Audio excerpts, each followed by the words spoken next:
જય માતાજી મિત્રો, હર હર મહાદેવ। આજના વિડીયોમાં આપણે સાંભળીશું કે હોળી એટલે કે ફાગણ સુદ પૂર્ણિમાના દિવસે શું ન કરવું જોઈએ, કઈ વસ્તુનું ધ્યાન રાખીશું તો નકારાત્મકતા અને નકારાત્મક બાધાઓ આપણાથી દૂર રહે। તો ચાલો જાણી લઈએ આપણે કે આજના દિવસે અશુભ અથવા અશુદ્ધ વસ્તુઓ અગ્નિમાં ન નાખવી જોઈએ।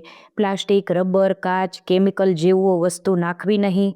માત્ર લાકડું, ગોળ, ચણા, તલ, નાળિયેર જેવી પરંપરાગત સામગ્રી જ અર્પણ કરવી।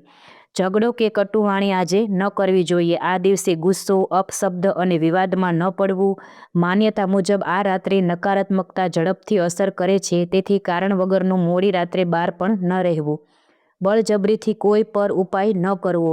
કોઈની મંજૂરી વગર ઉતારવું કે ટોટકા વગેરે ટાળવું। ધાર્મિક કાર્ય શ્રદ્ધાથી અને સ્વીકારથી જ કરવું, એટલે કે કોઈને બળજબરીથી કોઈ ઉપાય કરવા કહેવું નહીં।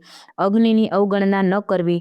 ખૂબ નજીક ઊભા રહેવું અથવા બાળકોને એકલા છોડવું નહીં। સુરક્ષા રાખવી ખૂબ જ આવશ્યક છે। દારૂ કે નશીલા પદાર્થો ન લેવા। ધાર્મિક ક્રિયામાં શુદ્ધતા રાખવી। નશો વિવાદ અને દુર્ઘટનાનું કારણ બની શકે છે। વડીલો અને પરંપરાઓનો અનાદર ન કરવો।